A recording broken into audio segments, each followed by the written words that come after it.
They say the night James Earl Jones died, the world lost a legend. The deep, warm voice behind Darth Vader and Mufasa fell silent. News headlines called him an icon, a pillar of stage and screen, a voice Hollywood would never forget. But behind that unforgettable sound was a man who, according to those closest to him, spent his entire life hiding things he never dared say out loud. We all know the characters. We all know the voice. But what kind of life did that voice belong to? Few people realize James Earl Jones once wanted to walk away from everything, shaken by the tragic death of his wife. Even fewer know that for more than 50 years he chose not Los Angeles or Manhattan, but a secluded mansion buried deep in the woods of Pawling, New York, a place no press tours ever reached, where colleagues rarely set foot, and where it was later claimed he kept a secret he never shared publicly. After James passed away at the age of 91, something about that house refused to rest. The mansion was sealed. No new owner moved in. It never appeared on the market. And then on the night of September 9, his birthday, strange reports began to surface. Witnesses said a light in the study flicked on by itself, even though the electrical system had allegedly been cut off months earlier. A neighbor living just 300 meters away claimed they heard a low, raspy whisper drifting from the attic, eerily similar to Darth Vader, not the polished performance from the films, but something raw, as if he were finally saying words he had never been allowed to speak in life. Weeks later, a team of lawyers arrived to inventory the estate. Their job was simple: list the assets, divide the fortune. James Earl Jones's mansion, the woods, the recordings, the relics of a legendary career. But what they found in the library turned a routine legal process into a story people still argue about. The library itself was unlike anything the public ever saw. James bought the property in the winter of 1973, right after the Great White Hope carried him from Broadway into the ranks of Hollywood's immortals. Instead of buying a flashy home near the studios, he spent roughly $235, a huge sum at the time, on quiet, on distance, on a retreat at the edge of the woods. The house sprawled over more than 740 square meters, with 7 bedrooms and 6 bathrooms. But the heart of it was a circular library, lined with rare ebony wood. On the ceiling, an artist hand-painted Shakespeare quotes commissioned just for him. No press ever saw that room. Those ceiling lines, those dark walls, belonged only to James, the books, and the voice that made him famous. Behind that library, hidden from view, sat the voice studio, the room where he recorded lines for Darth Vader, Mufasa, CNN, and scores of other projects. It was said the studio was fully soundproofed and secured with biometric locks that opened only to his voice. Beyond that, according to one longtime housekeeper, there was something else, a basement space that never appeared on any blueprint, concealed behind a false bookshelf. The housekeeper claimed that on an October night years ago she saw James slip through that hidden doorway, clutching a dark wooden box, his eyes red and swollen, as if he'd been crying for hours. What he kept down there no one could say. The room didn't exist on paper. The door wasn't supposed to be there. And James never spoke about it. From 2016 onward, another part of the house changed. He suddenly locked the attic and barred staff from entering. Without explanation, he installed an electronic lock and tied it to an alarm system. The top floor went silent. No footsteps, no light, as if something had been sealed away that no one else should disturb. James lived in that mansion until September 2022, when he died at 91. The property was sealed. No for sale sign ever appeared. Estimates later put its value at over $3.2 million, but the house stayed frozen, an empty shell packed with more than half a century of memories and unspoken choices.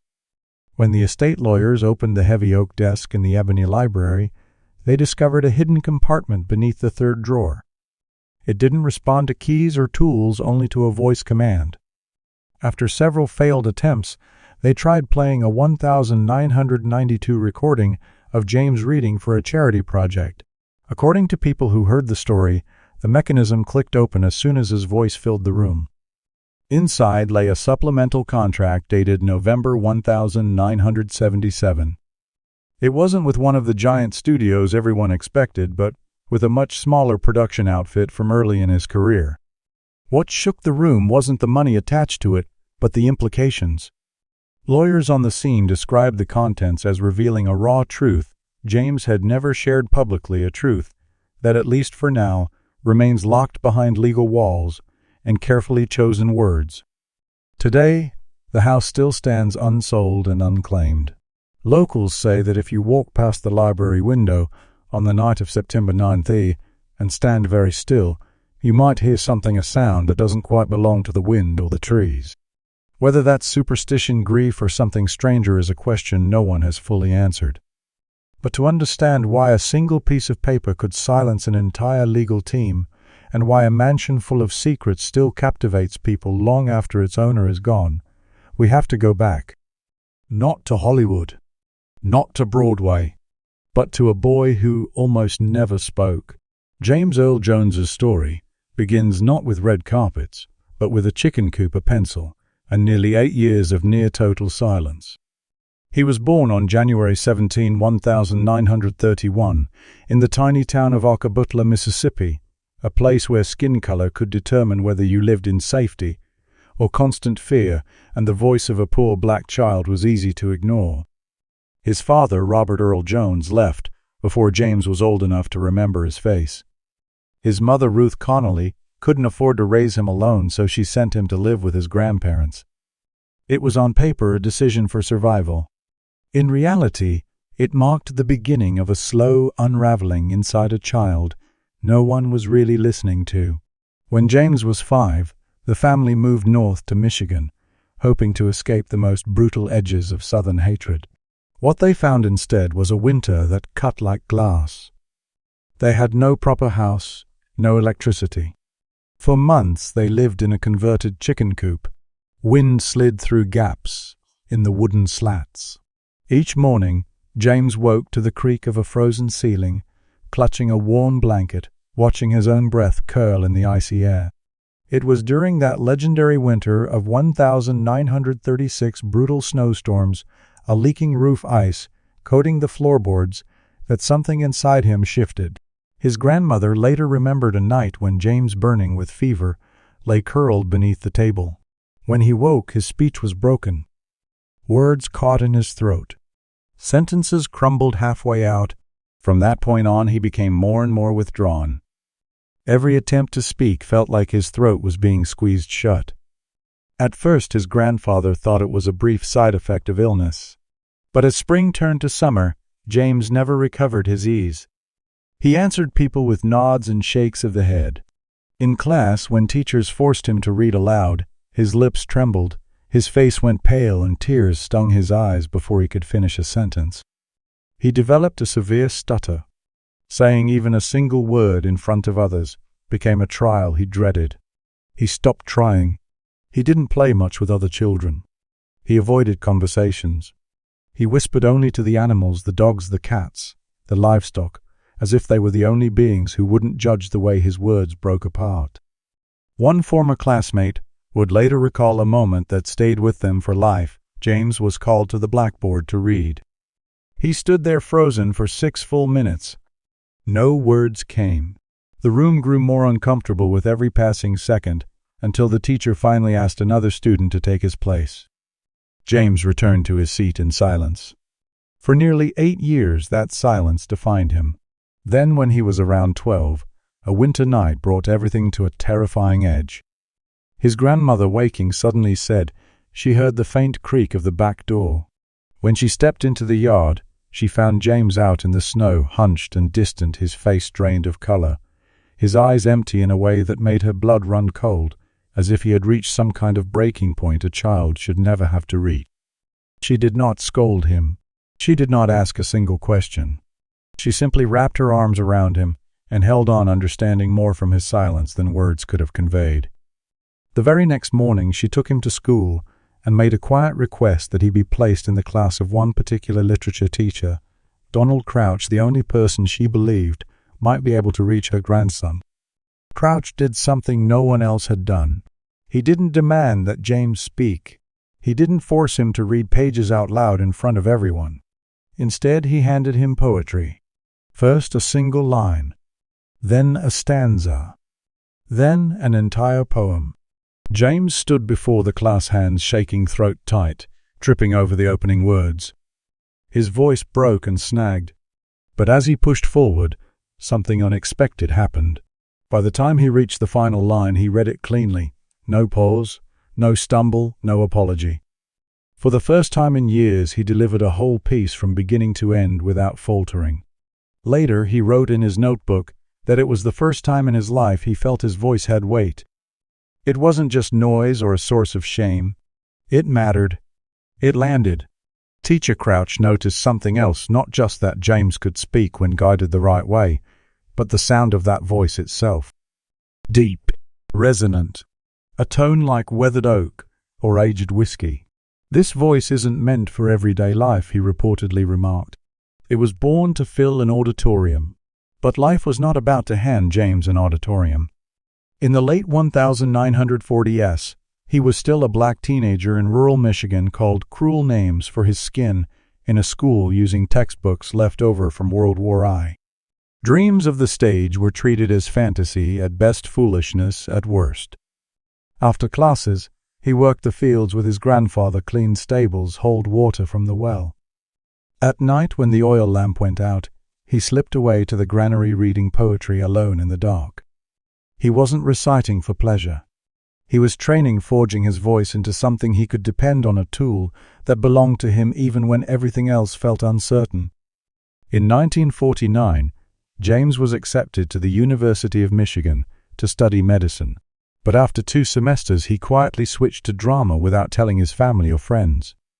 When pressed about why, he gave a simple answer: he couldn't stay silent any longer. At school, he remained reserved. His roommate recalled how James always carried a small notebook, filling it with lines of verse and thoughts he never said aloud. One night, a professor walked into a campus bathroom at 1 a.m. and found him rehearsing a monologue in front of the mirror, eyes locked on his own reflection, like he was trying to meet someone he hadn't fully met before. "I'm learning not to fear the sound of my own voice anymore," James said. Maybe that was the real goal he chased his entire life, not fame, not statues, but the right simply to exist through his voice. A right that the boy who once drifted toward the edge of despair was finally starting to reclaim. Yet before stage lights ever shone on his name, James Earl Jones would spend nearly 2 decades living as an invisible man at the center of America. From the late 1950s, after leaving the military, James Earl Jones threw himself into theater not because he saw a clear path to fame, but because he was still fighting to reclaim the voice he had almost lost as a child. He started with small, barely noticed roles on off-Broadway stages in New York, where black actors were usually cast as waiters, guards, or nameless figures who walked on, spoke a few lines, and disappeared. He stood nearly 6'3", with a presence that filled any room, and a voice that sounded like it had been carved out of a cathedral wall.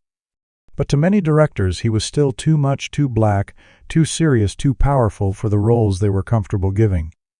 At one audition for Hamlet, with a local troupe, he barely finished his first line before the director cut him off. Hamlet, they said, couldn't be black, and he certainly shouldn't sound like God preaching. Those words followed him all the way home. Not because they convinced him he didn't belong on stage, but because they exposed what he was really up against. Somewhere on that long walk he realized something. "I don't need them to believe I'm Hamlet," he would later suggest. "I just need them to believe I'm human." Keep going, he split his life in 2.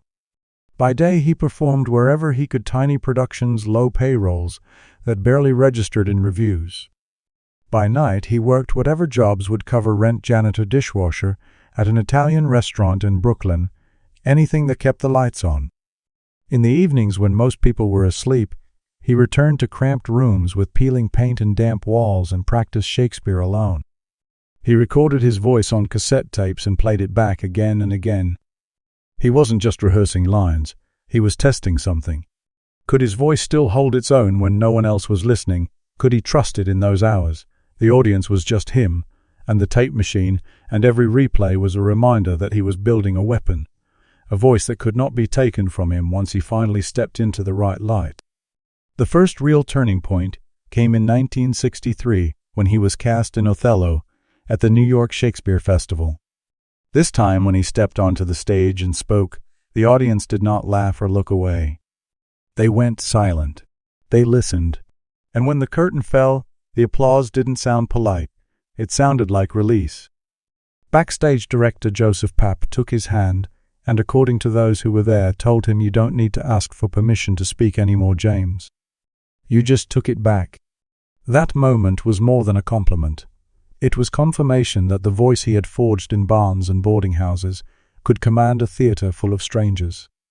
In 1969, his performance in The Great White Hope earned him a Tony Award and launched him into a new league. He was no longer just another working actor.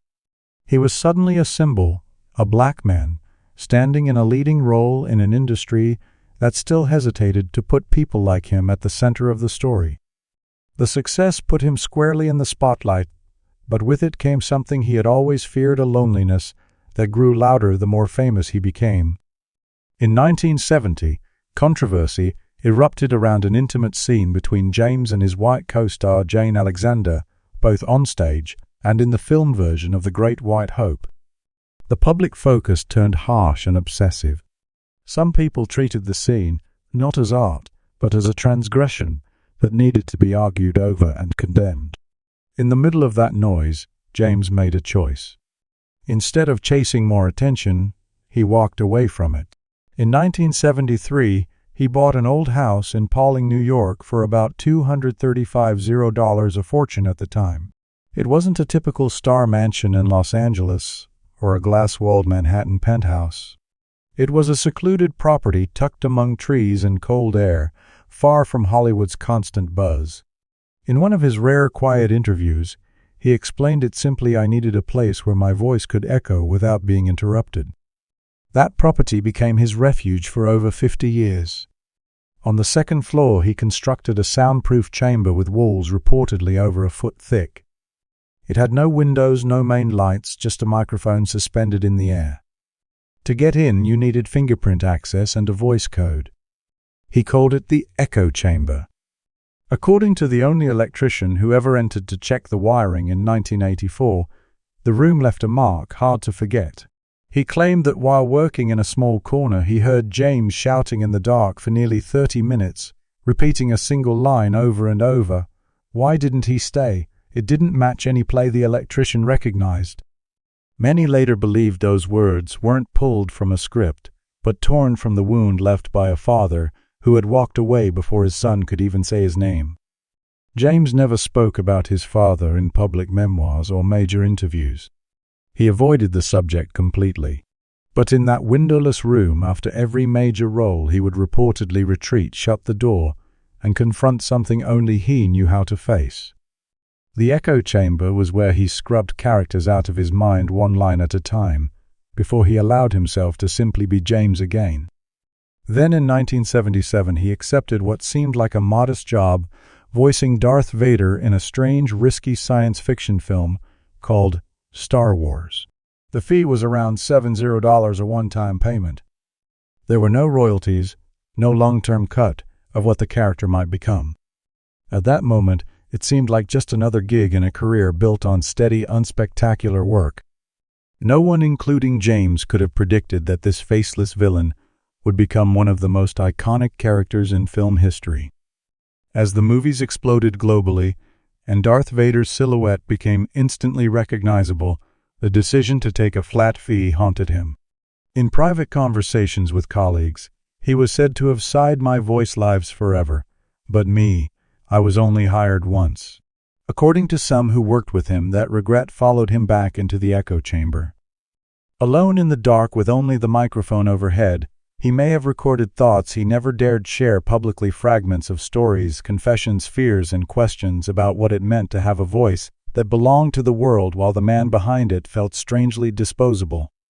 Whether those recordings still exist and what they contain remains part of the mystery that continues to surround that locked room. In 1982, After more than 2 decades of living, mostly alone with his work, something shifted in James Earl Jones's life. According to those who knew him, warmth finally walked through the front door of the Pauling mansion in the form of actress Cecilia Hart. She was talented, sharp, and quietly steady, not dazzled by his legend, but drawn to the man underneath. Over the next few years, they moved from colleagues to partners, and eventually to husband and wife.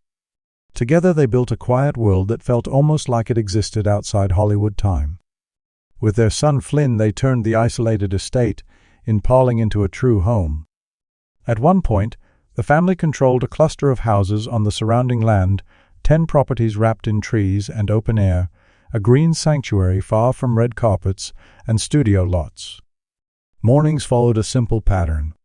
They would walk around the lake together, James and Cecilia, side by side, their son running ahead. They talked about new scripts, about the news, about small, ordinary things that never made it into interviews. Neighbors would later recall seeing them from a distance, the legend with the thunderous voice, and the woman who made him laugh like a regular man. In those walks, James seemed to finally have everything he had once thought was out of reach: a complete family, a refuge, and a peace he hadn't known since childhood. But peace has a way of ending without warning. In early 2015, Cecilia felt a sharp pain in her chest and found a lump in her breast. At first, she didn't assume the worst. Tests were run, appointments scheduled. Then the diagnosis landed like a blow: late-stage breast cancer. Suddenly, the man whose voice had commanded battlefields on screen was left in a position he could not control, watching the person he loved most fight something he could not argue with charm or overpower. The months that followed were brutal. Cecilia went through aggressive chemotherapy. Her hair thinned, then disappeared. Her strength drained away piece by piece. The mansion, once full of laughter, turned into a place where every footstep echoed. James sat by her bedside night after night, his large hands wrapped around hers, offering the only things he had left: quiet words, old stories, the simple presence of someone who refused to leave the room. By September 2016, doctors warned that there were only weeks left. Friends later said James struggled to accept it, as if some part of him believed that if he just stayed awake long enough, talked to her gently enough, refused to acknowledge the timeline he could hold off. The inevitable. In those final days, the conversations between them grew shorter. There was less to say. More of their communication happened in glances, in the way their fingers intertwined in the silence that had always been part of their relationship. On the night of October 8, 2016, Cecilia's body could no longer keep up with her will to stay. Around 3:00 a.m., with James holding her, she slipped away. The man who had spent a lifetime finding and protecting his voice suddenly found himself in a house where the only sound he wanted to hear, hers, was gone. Something in him broke. The Pauling mansion, once a symbol of refuge, became a museum of loss. He left her room untouched. The sheets stayed unwashed, still creased where her body had been. An alarm clock went off every morning at the same time, chirping into emptiness. No one turned it off. In the bathroom mirror, he wrote a sentence each day: "Cecilia, I still hear your voice." It stayed there like a private memorial, a message to someone who could no longer read it. According to those who visited in the months after her death, the house felt frozen. James moved more slowly. He rarely invited people over. The echo chamber, the library, the hidden spaces, all of them now belonged to a man walking through his own memories, trying not to drown in them. In his final years, his body began to fail him. Chronic heart issues and lung disease made even simple pleasures difficult. The walks around the lake stopped. Instead, he spent long hours in a small room by the window, where Cecilia used to sit and read scripts with him. Medical staff came and went. His son Flynn stayed close, but their days were often dictated by medication schedules and fatigue. It was said that James tried to hold on to small habits, listening to old records, flipping through worn pages of Shakespeare, reading aloud to himself when he had the strength. But the man who once filled theaters with his voice now often sat in near silence, his breathing the loudest sound in the room. On the night of September 9, his birthday and the last year of his life, events unfolded that would later turn into whispers and speculation. According to the nurse on duty, James asked to hear one particular record, a lullaby Cecilia had loved. The nurse put it on. Soft music drifted through the room. No one knows for sure whether James truly heard it or if the sound reached him only as a distant echo. Sometime around 3:00 a.m., he slipped away. Flynn was not in the room at that exact moment. There were no final speeches, no carefully staged goodbyes. Neighbors reported that the night was unusually quiet. No cars, no visitors, not even the faint sound of celebration for his birthday. Just darkness and the constant hush that had settled over the property since Cecilia's passing. Later, some neighbors claimed that around the time of his death, a light on the second-floor study flickered on by itself, even though the house's systems had reportedly been set to standby. Whether that was a wiring glitch, a coincidence, or something people only remembered after the fact, no one can say with certainty. But the detail became part of the story folded into the legend of the house. After his death, the Pauling estate turned from a home into an inventory. Estimates put James Earl Jones's net worth around $40 million, spread across real estate investments, and the value of his body of work. Lawyers, heirs, and executors arrived to list everything: the mansion, the surrounding properties, the art, the recordings, the contract. It was during this process that the secrets of the library truly came into focus. In the ebony desk where James had often worked, they discovered a hidden drawer that did not respond to keys or tools. It was locked to his voice, a biometric system he had quietly installed years earlier. With James gone, the lawyers tried different methods. At one point, a relative reportedly mimicked his tone, but nothing happened. Finally, someone played an old recording from 1977, a clear, measured reading James had done for a small project. As his recorded voice filled the room, the mechanism clicked.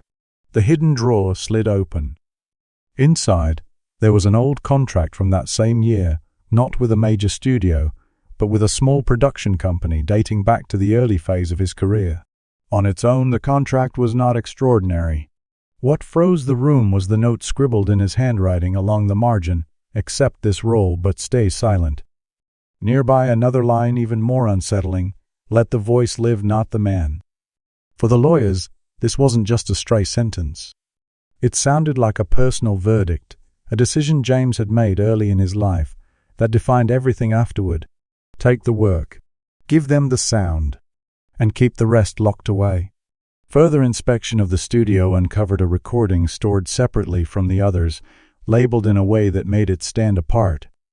People who were there said the drive or tape, depending on which version of the story you hear, was safeguarded, but never publicly played. Some speculated it held his final words. Others believed it might be a confession or a message to Flynn, or even a raw, unfiltered recording of whatever he had poured into the echo chamber over the years. No one, at least officially, has admitted to listening to it. And the gardeners claim that on the night of September 9 that he heard a low whisper drifting from the attic, something like Darth Vader's rasp, but softer, more human, only added fuel to the speculation. Today the mansion is valued at over $3 million. Yet no one lives there. The furniture remains. The second floor where he honed his voice and confronted his ghosts is still locked.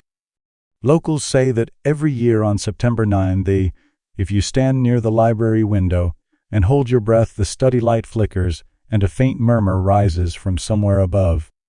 Maybe it's old wiring. Maybe it's imagination. Or maybe it's what happens when a man spends a lifetime turning his voice into the world's property and leaves the rest of himself sealed behind walls no one knows how to open. James Earl Jones's passing was more than the death of a legend. It marked the end of a life spent balancing between visibility and silence, between the voice everyone owned and the man almost no one truly knew. The assets he left behind are easy enough to measure in dollars. The secrets, the notes, the recordings, and the strange systems he built to guard them are not. So the question lingers: if someone finally unlocks that unfinished recording, or fully reveals the meaning of those handwritten lines, Let the voice live, not the man. Will it change how we remember him? Or will it simply confirm what his life already suggested? That, in Hollywood, it's often the voice, the image, the myth that is treasured, while the human being behind it pays the quiet